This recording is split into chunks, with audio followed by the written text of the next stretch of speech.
Hello friends, एक बार फिर आपको बहुत बहुत स्वागत है आपके अपनी यूट्यूब चैनल डीएलएड वाला में। दोस्तों, आज की इस क्लास में हम आपके लिए लेकर हाजिर हो चुके हैं डीएलएड थर्ड सेमेस्टर के मॉडल पेपर को। सब्जेक्ट आपका रहने वाला है शैक्षिक मूल्यांकन, क्रियात्मक शोध एवं नवाचार। इससे पहले हम आपको बताना चाहेंगे कि 2 मॉडल पेपर हम आपको ऑलरेडी दे चुके हैं सभी सब्जेक्ट के, जिसकी प्लेलिस्ट भी हमने आपको इसी चैनल पर बनाकर दे दी है। तो आप तुरंत चैनल पर जाकर विजिट कीजिए और उन प्ले लिस्ट में सभी मॉडल पेपर को देख लीजिए। आगे वीडियो में मैं आपको ये भी बता दूंगा कि ये जो पीडीएफ फाइल है, मॉडल पेपर की जो पीडीएफ फाइल है, आप कहाँ से और कैसे डाउनलोड करेंगे फ्री में। तो चलिए ज़्यादा टाइम ना वेस्ट करते हुए आज की इस क्लास को स्टार्ट करते हैं। सबसे पहले आप देख लीजिए, ये जो प्रश्न पत्र है, ये जो पेपर है 2 घंटे का होता है। इसमें आपको 50 अंक का ये पेपर मिलता है, टोटल 50 नंबर का ये पेपर होता है। और सबसे पहले इसमें बहुविकल्पीय प्रश्न देखने के लिए मिल जाते हैं, शैक्षिक मूल्यांकन, क्रियात्मक शोध और नवाचार। ये आपका फर्स्ट पेपर होता है, ठीक है। कैसा फर्स्ट पेपर होता है, थर्ड सेमेस्टर का प्रथम पेपर आपका यही है। और इसमें सबसे पहला प्रश्न आपके सामने स्क्रीन पर है। इसमें आपसे पूछा जा रहा है कि मापन का जो सामान्य सिद्धांत है, मेजरमेंट का जो सामान्य नॉर्मल जो सिद्धांत दिया गया है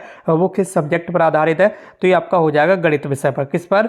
गणित विषय पर आपको ध्यान रखना है, ठीक है। मापन का जो सामान्य सिद्धांत है वो मैथ पर आधारित है। अगले प्रश्न की ओर हम यहाँ पर बढ़ रहे हैं। प्रश्न संख्या 2 आपके सामने स्क्रीन पर है। मूल्यांकन प्रक्रिया के सोपान कौन कौन से हैं, आपको ये बताना होगा, ठीक है। तो जितने भी नए भाई बहन तुरंत चैनल को सब्सक्राइब करें, बिल्कुल देर ना करें, क्योंकि लगातार यहाँ पर आपको मॉडल पेपर दिए जा रहे हैं और परीक्षाओं तक बहुत धमाकेदार तरीके से आपकी तैयारी कराई जाएगी। मॉडल पेपर आपको दिए जाएंगे और बहुत जल्दी आपको और भी बहुत सारी चीज़ें यहाँ पर दी जाएंगी। प्रैक्टिस सेट भी करा दिए जाएंगे और परीक्षा फॉर्म आपके बहुत जल्द आने वाले हैं। तो बिल्कुल बिना देर किए हुए चैनल को सब्सक्राइब कीजिए, सारी अपडेट यहाँ पर आपको लगातार मिलेगी। मूल्यांकन प्रक्रिया के सोपान कौन कौन से हैं? शिक्षा के उद्देश्य, ठीक है। इसके अलावा व्यवहार परिवर्तन, सीखने से उत्पन्न अनुभव, शिक्षण उद्देश्य, व्यवहार परिवर्तन, सीखने से उत्पन्न अनुभव, ये सब मूल्यांकन प्रक्रिया के उद्देश्य हैं। तो ये इसका राइट आंसर हो जाएगा आपका ऑप्शन डी, ठीक है। प्रश्न संख्या 2 का राइट आंसर हो जाएगा ये सभी जो हैं ये मूल्यांकन प्रक्रिया के उद्देश्य हैं। प्रश्न संख्या 3 आपके सामने स्क्रीन पर, क्रियात्मक शोध का मूल आधार क्या होता है? क्रियात्मक शोध का जो मूल आधार है वो क्या होता है? समस्या हमारी और हल भी हमारा, ठीक है। ये क्रियात्मक शोध का मूल आधार होता है। तो प्रश्न संख्या 3 का राइट आंसर आपको जाएगा आपका ऑप्शन सी, ठीक है। बढ़ रहे हैं इसी के साथ अगले प्रश्न की ओर। प्रश्न संख्या 4 आपके सामने स्क्रीन पर आ चुका है। इसमें आपसे पूछा जा रहा है कि ज्ञान, बोध और अनुप्रयोग का संबंध मूल्यांकन के किस पक्ष से है? तो आप बताएंगे कि ज्ञान, बोध और अनुप्रयोग का जो संबंध है मूल्यांकन के संज्ञानात्मक पक्ष से है। किससे है? मूल्यांकन के संज्ञानात्मक पक्ष से है। प्रश्न संख्या 4 का राइट आंसर हो जाएगा आपका ऑप्शन ए। प्रश्न संख्या 5 आपका, रचनात्मक मूल्यांकन में क्या किया जाता है? ये यहाँ पर आपको बताना होगा। रचनात्मक मूल्यांकन में किया जाता है क्या? तो आप बताएंगे कि बच्चों के प्रारंभिक ज्ञान का मूल्यांकन किया जाता है। रचनात्मक मूल्यांकन में बच्चों के प्रारंभिक ज्ञान का मूल्यांकन किया जाता है, आपको ये बताना होगा, ठीक है। इसके बाद प्रश्न संख्या 6 है।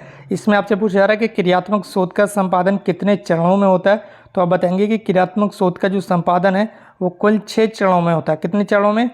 6 चरणों में होता है, ठीक है। क्रियात्मक शोध का जो संपादन है, क्रियात्मक शोध जो किया जाता है उसके लिए 6 अलग अलग स्टेप्स होती हैं, ठीक है।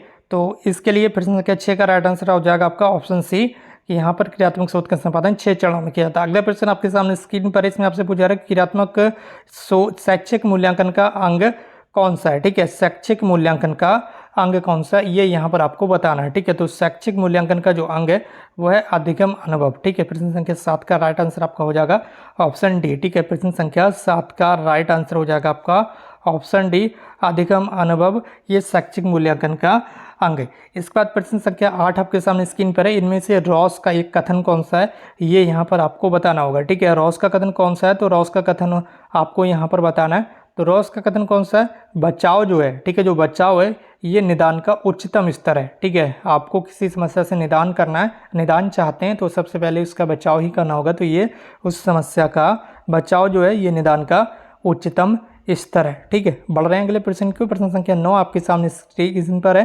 क्रियात्मक शोध के प्रवर्तक कौन है? क्रियात्मक शोध किसने स्टार्ट किया था? क्रियात्मक शोध के प्रवर्तक यहाँ पर आपको बताना होगा। तो आप बताएंगे कि स्टीफन एम कोरे, ठीक है। ये क्रियात्मक शोध के प्रवर्तक हैं, कि स्टीफन एम कोरे ये क्रियात्मक शोध के प्रवर्तक हैं। इसके साथ ही बढ़ रहे हैं अपने अगले प्रश्न को। प्रश्न संख्या 9 आपके सामने स्क्रीन पर है। क्रियात्मक शोध के प्रवर्तक कौन है? तो यहाँ पर आपको बता दिया गया कि स्टीफन एम कोरे क्रियात्मक शोध के प्रवर्तक हैं। प्रश्न संख्या 10 है। सतत मूल्यांकन का क्या तात्पर्य है, ठीक है। सतत मूल्यांकन का तात्पर्य क्या है? सत्र प्रारंभ से सत्र के अंत तक विद्यार्थी की योग्यता का आकलन करना ही सतत मूल्यांकन कहलाता है, ठीक है। सत्र स्टार्ट जो हो रहा है आपका तब से लेकर सत्रांत तक, ठीक है, लास्ट सेशन तक यहाँ पर विद्यार्थियों की योग्यता का जो आकलन किया जाता है उसी की हम सतत मूल्यांकन कह देते हैं। प्रश्न संख्या 10 का राइट आंसर आप लगाइएगा ऑप्शन ए। अगला प्रश्न प्रश्न संख्या 11 आपके सामने स्क्रीन पर है और इसमें आपसे ये पूछा जा रहा है कि बताइए क्रियात्मक शोध का अंतिम चरण कौन सा होता है। तो क्रियात्मक शोध का अंतिम चरण होता है निष्कर्ष, ठीक है। क्रियात्मक शोध का अंतिम चरण कौन सा होता है?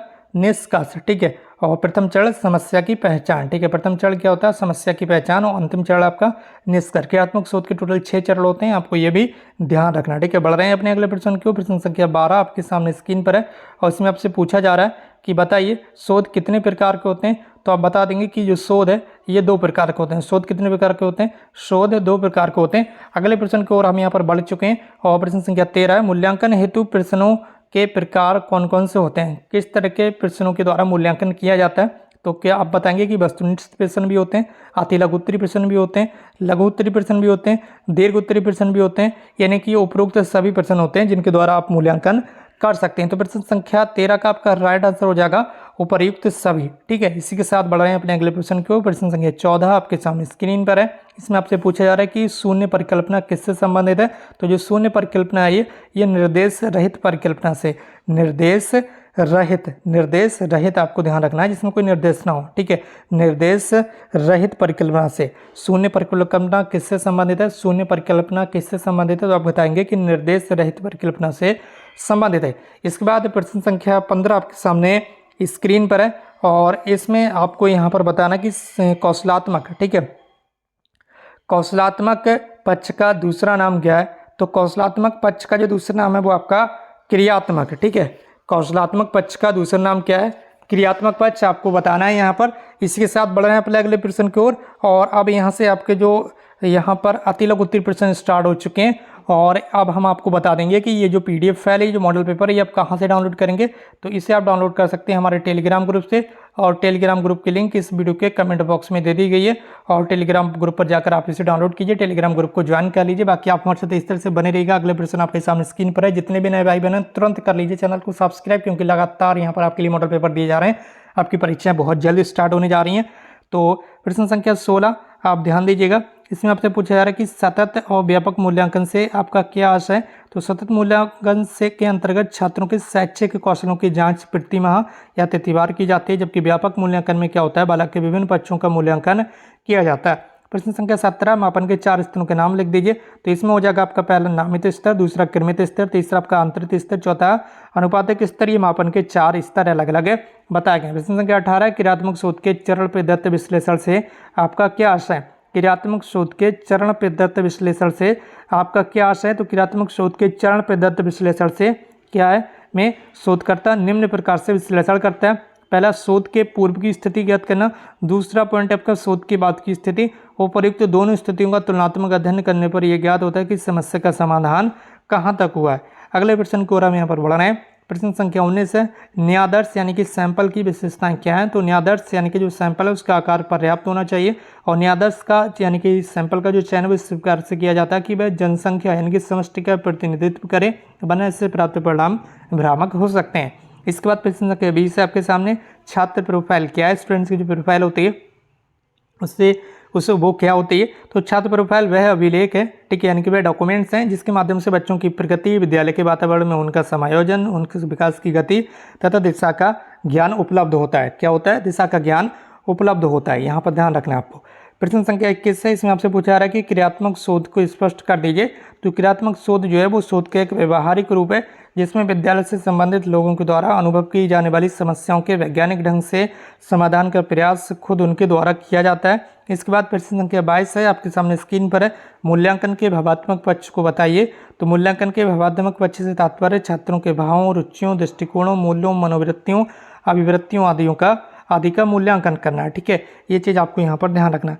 अगले प्रश्न की ओर हम यहाँ पर बढ़ रहे हैं। प्रश्न संख्या 23 आपका, मूल्यांकन में जोड़ा बनाने वाले प्रश्नों से आपका क्या आशय है। मूल्यांकन में जोड़ा बनाने वाले प्रश्नों से आपका क्या आशय है। तो जोड़ा बनाने वाले प्रश्नों से आशय दी गई सूचियों, 2 अथवा 2 से अधिक सूचियाँ यानी कि लिस्ट यहाँ पर हो सकती हैं। इनमें से एक सूची, ठीक है, कि एकांशी को दूसरी सूची, ठीक है, दूसरी सूची कौन सी हो सकती है? प्रतिक्रिया सूची, जिसमें एक या अधिक सूचियाँ हो सकती हैं। दूसरी सूची के एकांशों से मिलाना या जोड़ा बनाया जाता है। जैसे आपने देखा होगा इधर होता है सूची 1 यानी कि कॉलम ए कॉलम बी, इस तरफ कुछ यहाँ पर लिखा हुआ रहता है शब्द, इस तरफ कुछ आपका जो डाटा है वो लिखा हुआ रहता है, ठीक है। उसमें आपको जोड़ा बनाना रहता है, ठीक है। आंसर यहाँ पर मिलाना रहते हैं एक दूसरे से, ठीक है। जो जोड़ा बनाने वाले प्रश्न होते हैं उसके बारे में यहाँ पर आपसे पूछा जा रहा है। क्रियात्मक शोध के अगला प्रश्न है, क्रियात्मक शोध के उपकरण के अंतर्गत अवलोकन का क्या तात्पर्य है? तो क्रियात्मक शोध के उपकरण के रूप में अवलोकन से आशय यह है कि उस शोध में ली जाने वाली जनसंख्या के किसी कार्य अथवा व्यवहार को देखना, अवलोकित करना, जिससे उसके वांछित कार्य व्यवहार के विषय में निर्णय लिया जा सके, ठीक है। जिससे उसके वांछित कार्य व्यवहार के विषय में निर्णय लिया जा सके, ठीक है। इसके बाद प्रश्न संख्या 25 है। प्रश्न संख्या 25 में आपसे ये पूछा जा रहा है कि सतत और व्यापक मूल्यांकन किसके द्वारा शुरू किया गया था, ठीक है। सतत और व्यापक मूल्यांकन जो है वो किसके द्वारा शुरू किया गया था? तो सतत और व्यापक मूल्यांकन भारत के केंद्रीय माध्यमिक शिक्षा बोर्ड यानी कि सीबीएसई बोर्ड की ओर से स्टार्ट किया गया था। प्रश्न संख्या 26 आपके इसमें आपसे पूछा जा रहा है कि लिखित परीक्षा की उपयोगिता लिखिए, ठीक है। जो लिखित परीक्षा है इसकी उपयोगिता यहाँ पर आपको बताना है। तो इसके द्वारा विचारों की अभिव्यक्ति के स्तर का पता चल जाता है। दूसरा पॉइंट आपका लिखित परीक्षा के द्वारा छात्र के भाषा ज्ञान की जानकारी प्राप्त होती है। अगला पॉइंट यह बताया गया कि लिखित परीक्षा के द्वारा प्रस्तुतिकरण की शैली का ज्ञान होता है। प्रश्न संख्या 27 आपके सामने स्क्रीन पर है। इसमें आपसे पूछा जा रहा है कि ऐसा परीक्षण जो बार बार प्रयोग करने पर एक जैसा परिणाम देता है क्या कहलाता है? तो उसे हम विश्वसनीयता कहते हैं, ठीक है। विश्वसनीय परीक्षण कहते हैं।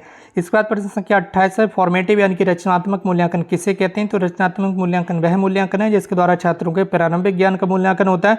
प्रोफेसर एस के दुबे के अनुसार रचनात्मक मूल्यांकन का अर्थ छात्र में होने वाले उस व्यवहारगत परिवर्तन की ओर संकेत करता है जिससे कि वह सैद्धांतिक विषयों से प्रायोगिक विषयों की ओर अग्रसर होता है।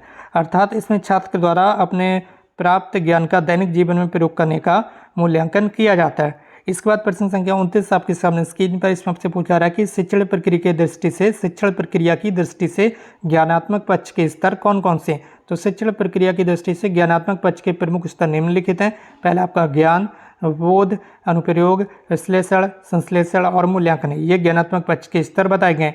प्रश्न संख्या 30 है, मूल्यांकन का उद्देश्य क्या है? तो मूल्यांकन का जो उद्देश्य है वो अधिगम स्तर की जांच करना है कि बालक ने किस स्तर तक शिक्षा ग्रहण की है, यानी कि शिक्षण को ग्रहण किया है, यानी कि अधिगम किया है, ठीक है। तो अधिगम के स्तर की जांच करना ही मूल्यांकन कहलाता है, ठीक है। मूल्यांकन इसलिए किया जाता है कि बच्चे ने कितना सीखा है।